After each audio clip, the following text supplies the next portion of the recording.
Hello everyone and welcome back to another video from Wake&Tech. In this video, I'm going to show you how to change your password on your Quotex account. So let's get started right away.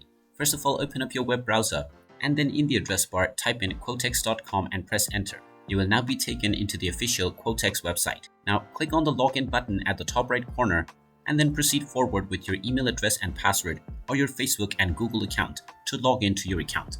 Once you are logged in and taken into the home page, if you wish to change your password, click on the menu icon at the top left corner and then click on Account.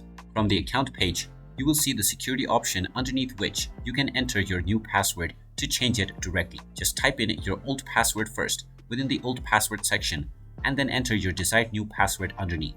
Finally, type this new password once again for confirmation within the Confirm New Password section, and after entering all of these, click on the Change Password button. As soon as you click on this, your password will successfully be changed.